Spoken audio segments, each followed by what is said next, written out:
Hi, Assalamu alaikum. I am Dr. Nizamuddin Qasmi. I am a sexual disorders and infertility specialist working here at Saira Healthcare and Hijama Center, Barabanki Uttar Pradesh. देखिए, infertility कई मरतबा हमने इसके बारे में बताया हुआ है कि 1 साल से ज़्यादा का वक्त जब गुज़र जाता है और उसके बावजूद भी आपकी वाइफ जो होती हैं वो प्रेग्नेंट नहीं हो पाती हैं, तो इसको हम लोग इनफर्टिलिटी कहते हैं। इनफर्टिलिटी के बारे में हमने आप लोगों को पहले भी बताया हुआ है कि ये मेल इनफर्टिलिटी भी हो सकती है, फीमेल इनफर्टिलिटी भी हो सकती है, या इसका सबब दोनों के अंदर भी पाया जा सकता है। मेल इनफर्टिलिटी का मतलब कि बच्चे जो नहीं हो रहे हैं उसका सबब और रीज़न जो कोज़ है वो मेल के अंदर है, और फीमेल इनफर्टिलिटी का मतलब ये होता है कि जो बच्चे ना होने का जो सबब होता है वो फीमेल के अंदर होता है। बहुत मर्तबा ऐसा होता है कि इसका सबब मेल के अंदर होता है, सिर्फ बहुत मर्तबा ऐसा होता है कि फ़ीमेल के अंदर होता है, और बहुत मर्तबा ऐसा होता है कि कोई ना कोई रीज़न और सबब जो होता है वो दोनों ही पार्टनर के अंदर होता है। आज की इस वीडियो में हम बात करने वाले हैं ऐसे कुछ कॉजेज़ के बारे में अकॉर्डिंग टू यूनानी सिस्टम ऑफ मेडिसिन, कि जो फ़ीमेल के अंदर होते हैं और फीमेल के अंदर वो कौन कौन से कॉजेज़ और असबाब होते हैं कि जिसकी वजह से किसी शख्स में फ़ीमेल इनफर्टिलिटी होती है, इसके सिम्टम्स क्या होते हैं, है ना, क्या क्या चेंजेस उनके अंदर आते हैं, उनके जिस्म के अंदर क्या क्या चेंजेस आते हैं। दो बहुत ही पुरानी अलामत हम बताएंगे आप लोगों को। दो तरीक़े हैं बहुत ही ख़ास जो बहुत पुराने हैं, जिनको यूज़ किया जाता था इनफर्टिलिटी को डायग्नोज़ करने के लिए कि इनफर्टिलिटी का सबब और कॉज जो है वो फीमेल पार्टनर में होता है या मेल पार्टनर के अंदर होता है। वो दो ओल्ड तरीक़े जो हैं उसको भी हम आपको शेयर करना चाहेंगे आज। बहुत ही यूनिक हैं, आजकल लोग उसका थोड़ा सा मजाक भी बना सकते हैं, बट उससे कंफर्म हो जाता था कि सबब किसके अंदर है, मेल के अंदर है या फीमेल के अंदर है। तो आजकल तो काफ़ी ये चीज़ें एडवांस हो गई हैं, जाहिर सी बात है, बहुत सारी चीज़ें हैं जिसके थ्रू हम ये चीज़ें डायग्नोज़ करते हैं, लेकिन इनिशियल स्टेज पर आप अपने घर पर रहते हुए इन दो तरीक़ों से भी ये चीज़ें कंफर्म कर सकते हैं कि इनफर्टिलिटी का कोई कोज़ है तो किसके अंदर है, नहीं है तो क्या नहीं है, सच में नहीं है, ये चीज़ें कंफर्म हो सकती हैं आपकी। तो बाकी लास्ट में हम एक बहुत ही ख़ास नुस्खा बताएंगे आप लोगों को फ़ीमेल पार्टनर के लिए कि अगर फ़ीमेल इनफर्टिलिटी आपकी डायग्नोज हो गई है तो आप उस नुस्खे को घर पे प्रिपेयर करके फ़ीमेल को खिला सकते हैं, जिससे कंसीव होने में आसानी हो सकती है। फ़ीमेल इनफर्टिलिटी जब होती है किसी शख्स में, किसी फ़ीमेल में जब इस तरह के कॉजेज़ होते हैं तो आम तौर पे उसका जो बलगम और सर्दी का मादा जो होता है वो बढ़ जाता है। फ़ीमेल पार्टनर का बलगम यानी कि बलगमी और जो है सर्दी का मादा जो है वो उसका बढ़ने लगता है। जिस्म भी उसका जो है वो मोटा होने लगता है, जिस्म है ना मोटा होने लगता है, यानी कि उसका वेट भी बढ़ने लगता है। तबीयत में सुस्ती होने लगती है, तबीयत में सुस्ती, लेज़ीनेस रहती है ना। बदन हाथ जो है उसके खुश्क मालूम होते हैं, जब अगर उसका बदन आप टच करके देखेंगे, छुएंगे तो ऐसा मालूम देता है कि खुश्की काफ़ी ज़्यादा बढ़ी हुई महसूस देती है। तो ये कुछ अलामत होते हैं फ़ीमेल इनफर्टिलिटी के। इसके असबाब की अगर हम बात करें कि ये किन किन कारणों से किसी फ़ीमेल में होती है इनफर्टिलिटी, यानी बच्चे नहीं होते उसको, तो आम तौर पे पैदाइशी है ना, जब से बच्ची पैदा होती है तब से ही उसकी जो बच्चेदानी है, जो रहम है, तो उसमें कोई ना कोई इशू हो जाता है, कोई तख्लीकी परेशानी या कंजेनाइटल डिसऑर्डर्स उसके अंदर हो सकते हैं। रहम के अंदर कोई इन्फेक्शन हो सकता है, कोई इन्फ्लेमेशन हो सकता है ना।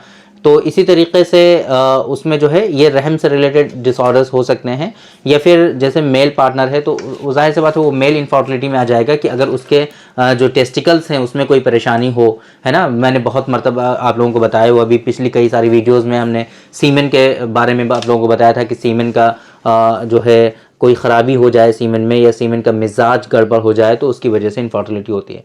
लेकिन फ़ीमेल में भी इसी तरीके से जो नले होते हैं, नले मीन्स फ़ैलोपियन ट्यूब्स जो होती हैं वो ब्लॉक हो जाती हैं, या फिर उसमें जो है ओवरीज़ में कोई प्रॉब्लम हो जाता है ना, तो उसमें भी इश्यूज़ हो जाते हैं। पीसीओडी, पीसीओएस आजकल आप लोगों को पता है कितना ज़्यादा कॉमन है, ये सारी चीज़ें उसके अंदर हो सकती हैं। इसी तरीके से जो आपका जो फीमेल पार्टनर की जो बच्चेदानी होती है, जो रहम होता है, तो उसके अंदर कुछ तेज़ रुतूबात हो जाती हैं, पैदा हो जाती हैं, जिसकी वजह से भी बहुत मरतबा फीमेल इनफर्टिलिटी होती है, या ये जो बच्चेदानी जो होती है वो अपनी जगह से ही हट जाए, तो शिफ्ट हो जाए, है ना। जैसे कि आप लोगों ने देखा होगा कि बाहर आ जाती है ना, तो उसकी वजह से भी बहुत मरतबा इस तरह की इश्यूज़ होते हैं और ये जो है परेशानी होती है। देखिए, ये सारी चीज़ें तो अपनी जगह पर हैं, ये असबाब हैं, कॉजेज़ हैं। बहुत पेशेंट होते हैं जो इसको लेकर के बहुत सीरियस हो जाते हैं, बहुत ज़्यादा परेशान हो जाते हैं, और बहुत मरतबा ऐसा होता है कि फ़ीमेल पार्टनर में इनफर्टिलिटी का कोज़ पाया जाता है, बहुत मरतबा जो है मेल पार्टनर में इनफर्टिलिटी का कोज़ पाया जाता है, बहुत मरतबा ऐसा होता है कि दोनों ही पार्टनर में कोई ना कोई कोज़ इनफर्टिलिटी का मिल जाता है। यानी कि पता चला कि फ़ीमेल पार्टनर में भी पीसीओडी है या पीसीओएस है, इर्रेगुलर मेंसेस हैं, बहुत मेंसेस सही नहीं हो रहे, और इसी तरीके से मेल पार्टनर में भी ओलिगोस्पर्मिया या एज़ोस्पर्मिया डायग्नोज हो जाता है। तो ये तो पता चल गया। अब होता क्या है कि इनका ट्रीटमेंट किया जाता है। ट्रीटमेंट के लिए सबसे ज़्यादा इम्पॉर्टेंट यही है इनफर्टिलिटी के ट्रीटमेंट में कि आप असल कोज़ को पता करें, असल सबब जो है उसको पता करें और उसका इजाला करें, उसको रिज़ॉल्व करें। जो भी सबब, जो भी रीज़न है इनफर्टिलिटी का, चाहे वो मेल इनफर्टिलिटी हो चाहे फीमेल इनफर्टिलिटी हो, उसको रिज़ॉल्व करें। रिज़ॉल्व करके वो चीज़ें नॉर्मल लेवल तक लाई जाएं, है ना। अगर ओलिगोस्पर्मिया है तो उसको नॉर्मल लेवल पर लाने की कोशिश की जाए। अगर फीमेल का जो यूट्रस है, अगर उसमें कोई इन्फ्लेमेशन, कोई इन्फेक्शन है ना, तो उसको रिजॉल्व किया जाए, उसको नॉर्मल लेवल पे लाया जाए। पीसीओडी या पीसीओएस है तो उसको रिजॉल्व किया जाए। अगर मेंसेस इर्रेगुलर हैं तो उसको रिजॉल्व करने की कोशिश की जाए। इस तरीके से पूरा ट्रीटमेंट किया जाता है। लेकिन बहुत मरतबा ऐसा होता है कि फ़ीमेल में भी इनफर्टिलिटी का कोई रीज़न, कोई कॉज, कोई सबब नहीं होता, और ना ही मेल के अंदर कोई कॉज और कोई सबब होता है। तो इसको क्या कहते हैं? अब जाहिर सी बात है, सारी चीज़ें नॉर्मल हैं, तो अब हम उसको एक सपोर्टिव ट्रीटमेंट ही सिर्फ दे सकते हैं, इससे ज़्यादा हम कुछ नहीं कर सकते, हमारे इख्तियार में कुछ नहीं होता है। इसको हम लोग अनएक्सप्लेन इनफर्टिलिटी, आजकल इसको अनएक्सप्लेन इनफर्टिलिटी कहने लगे हैं, लेकिन ये जाहिर सी बात है अल्लाह के हाथ में है। अल्लाह जिसे चाहता है नवाजता है। अल्लाह के लिए जाहिर सी बात है इन सब चीज़ों की कोई वो नहीं है कि अगर किसी शख्स के अंदर ओलिगोस्पर्मिया है तब भी हो जाते हैं बच्चे। बहुत सारे पेशेंट ऐसे हैं जिनके अंदर इनफर्टिलिटी का कोई कॉज होता भी है लेकिन तब भी बच्चे हो जाते हैं, और बहुत सारे पेशेंट ऐसे हैं कि जिनका सारी चीज़ें सही होती हैं लेकिन तब भी नहीं होते हैं। तो ये अल्लाह की ज़ात है, जिसको चाहती है नवाजती है, जिसको चाहती है नहीं नवाजती। जिसको चाहती है बच्चे देते हैं, जिसको चाहते हैं बच्चे नहीं देते। जिसको चाहते हैं मेल देते हैं, जिसको चाहते हैं फीमेल देते हैं, यानी कि जिसको चाहते हैं लड़का देते हैं, जिसको चाहते हैं लड़की देते हैं। तो ये अल्लाह की मर्ज़ी है कि जिसको जैसे चाहता है वैसे नवाज देता है। बाकी अल्लाह की कुदरत के आगे सारी चीज़ें फ़ेल हैं। ये मेडिकल साइंस, ये सारी चीज़ें अल्लाह की कुदरत के सामने कुछ भी नहीं है। ये बस हमारी जो है साइंस की जो स्टडी है, बस उसके ऊपर ये सारी चीज़ें निर्भर होती हैं। बाकी सारी करने वाली ज़ात जो है वो सिर्फ़ और सिर्फ अल्लाह की है। अल्लाह ही ये सब चीज़ें करता है, अल्लाह ही नवाजता है जिसको नवाजना होता है। बहुत मरतबा ऐसा होता है कि थोड़े से ही ट्रीटमेंट के साथ बहुत सारे मेजर इश्यूज़ होते हैं और वो रिज़ॉल्व हो जाते हैं और उनको कंसीव भी हो जाता है। बहुत मरतबा ऐसा होता है कि सारी चीज़ें नॉर्मल आ रही हैं, मेल पार्टनर भी नॉर्मल, फीमेल पार्टनर भी नॉर्मल, सारी चीज़ें सब कुछ सही हैं, लेकिन उसके बावजूद भी कंसीव नहीं हो रहा होता है। तो बहुत मरतबा इस तरह की परेशानियां देखने को पाई जाती हैं। तो इसलिए आप लोगों को जाहिर सी बात है बहुत ज़्यादा इसको लेकर के परेशान नहीं होना चाहिए, लेकिन परेशानी होती है, जाहिर सी बात है हर आदमी की एक ख्वाहिश होती है, वो सारी चीज़ें होती हैं। तो आप लोगों को जो सही तरीक़ा है उसको फॉलो करना चाहिए और सही से जो है अल्लाह से मांगना चाहिए। अल्लाह की ज़ात ही ये सारी चीज़ें आपको प्रोवाइड करा सकती हैं। इसके अलावा कोई भी सारी चीज़ें अगर नॉर्मल है, जाहिर सी बात है, तो मेडिकल साइंस उसमें क्या करेगा? कुछ भी नहीं कर सकता। अनएक्सप्लेन इनफर्टिलिटी में कुछ नहीं हो सकता। डॉक्टर्स भी आपको यही कहेंगे कि बस आप लोग ट्राई करते रहिए, कभी ना कभी कंसीव हो जाएगा, बस। इसके अलावा आगे कोई ऑप्शन नहीं है, कोई चाराकार नहीं है। एक बात तो हो गई है। दूसरी बात, ओल्ड जो पहले जो है इसको डायग्नोस किया जाता था मेल इनफर्टिलिटी को या फीमेल इनफर्टिलिटी को, ये पता लगाया जाता था बेसिकली कि जो इनफर्टिलिटी का रीज़न, जो कारण, जो सबब है वो मेल के अंदर है या फीमेल के अंदर है। इसके दो बहुत ही ख़ास तरीक़े थे, उसके बारे में भी हम आप लोगों को बता देते हैं।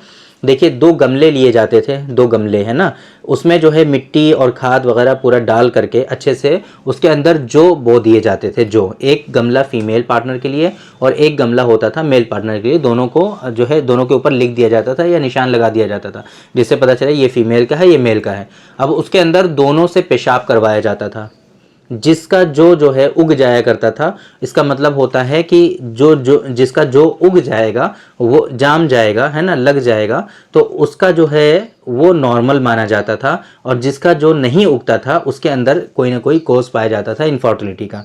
एक तो ये बहुत ही ज़्यादा कॉमन तरीक़ा था इसको डायग्नोज करने के लिए। दूसरा तरीक़ा एक और है, मेल का जो सीमेन होता है उसको पानी में डाला जाता है।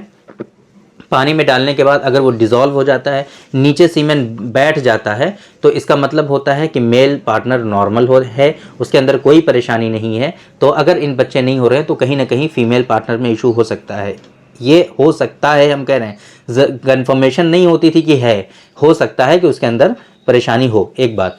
दूसरी बात, अगर उसका सीमेन जो है ऊपर तैर रहा है, नीचे बैठा नहीं, ऊपर की तरफ को तैर रहा है, तो उससे पता चलता था कि इनफर्टिलिटी का जो कोज और सबब है वो मेल पार्टनर के अंदर है, ये ऐसा माना जाता था और इसके थ्रू डायग्नोसिस की जाती थी और इसी तरीके से फिर उसका इलाज किया जाता था, है ना। फिर दोबारा से मतलब ये जब कंफर्म हो जाता था कि हाँ मेल के अंदर परेशानी है, तो फिर उससे जो है सिम्टम्स पूछे जाते थे कि भाई क्या कंडीशन है आपकी, सेक्सुअल कैफियत कैसी है, सेक्सुअल इंटरकोर्स कैसा हो रहा है ना, सेक्सुअली लाइफ आपकी जो है वो कैसी है, सीमेन कैसा है, इरेक्शन कैसा होता है, इन सारी हिस्ट्री से फिर जो है उसकी डायग्नोसिस और बनाई जाती थी, फिर उनको रिजॉल्व करने का कोशिश किया जाता था। तो ये एक तरीका इलाज था पहले, लेकिन आजकल बहुत सारी चीज़ें बिल्कुल जो है साइंटिफिकली प्रूवन हैं, बहुत सारी चीज़ों के बारे में पता चल चुका है। आजकल बहुत सारे टूल्स भी हैं हमारे पास जिसके थ्रू हम प्रॉपर डायग्नोसिस भी कर सकते हैं।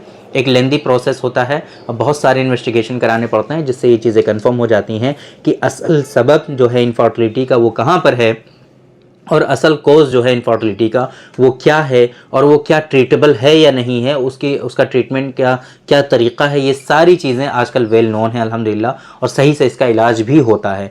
तो मेरी रिकमेंडेशन आप लोगों के लिए यही है कि अगर मेल इनफर्टिलिटी या फीमेल इनफर्टिलिटी से आप लोग परेशान हैं तो बिल्कुल भी परेशान ना हो, और सही से इसका जो है प्रॉपर डायग्नोसिस जो है वो आपकी होनी चाहिए फ़र्स्ट ऑफ़ ऑल, कि किस वजह से आपके अंदर इनफर्टिलिटी है और किन कारणों से किसी शख्स आपके अंदर जो है वो आपकी वाइफ प्रेग्नेंट नहीं हो पा रही हैं। उसकी तशख़ीस जब हो जाएगी, उसकी डायग्नोसिस जब बन जाएगी, तब उसके बाद उसका प्रॉपर जो ट्रीटमेंट होता है उसको फॉलो करना चाहिए। इंशाल्लाह सही से जब फॉलो करेंगे सारी चीज़ें तो अब ये नॉर्मल हो जाएगा। उसके बाद फिर देने वाली दात अल्लाह की है, ज़ाहिर सी बात है, मैंने आप लोगों को बताया। अल्लाह चाहेगा तो आपको ज़रूर नवाजेगा, अल्लाह चाहेगा तो फिर कोई, अल्लाह अगर नहीं चाहेगा आपको बच्चे नहीं होने हैं, आपके मुक़द्दर में नहीं है, तो दुनिया की कोई ताकत आपको बच्चे इस काबिल नहीं बना सकता है, कोई ऐसा ट्रीटमेंट नहीं है कि आपके बच्चे हो पाएँ। तो इस चीज़ को भी आप नज़र में रखें। बाकी अल्लाह का नाम लेके, अल्लाह के रज़ा के साथ, अल्लाह के जो है दुआ के साथ जो है अल्लाह की रज़ा को शामिल करके उसमें जो है आप उसका ट्रीटमेंट करिए। इंशाल्लाह आपको ज़रूर कामयाबी मिलेगी और ये सारी चीज़ें जो हैं आपके इंशाल्लाह रिज़ॉल्व हो जाएंगी और प्रॉपर वे में आप भी जो है जो वालिदैन का सुख है, जो खुशी है, वो भी आपको नसीब होगी ज़रूर इंशाल्लाह। तो उम्मीद करते हैं कि आप लोगों को आज की इस वीडियो से एक फ़ायदा हुआ होगा और जो हमने समझाने की कोशिश की है ये आपकी समझ में भी आया होगा और फीमेल इनफर्टिलिटी के बारे में आप लोगों को कुछ ना कुछ आइडिया मिला होगा। यूनानी सिस्टम ऑफ मेडिसिन के अकॉर्डिंग जो इसका कॉन्सेप्ट है कि किस तरीके से फ़ीमेल इनफर्टिलिटी होती है, ये सारी चीज़ें आपकी समझ में आई होंगी। तो थैंक यू वेरी मच, बहुत बहुत शुक्रिया आपका। आज के इस वीडियो में इतना ही। इंशाल्लाह कल फिर मुलाकात होगी आपसे एक दूसरी वीडियो में। हम डिस्कस करेंगे आपसे एक दूसरे टॉपिक पर। तब तक के लिए आप हमें इजाज़त दीजिए। अस्सलामु अलैकुम।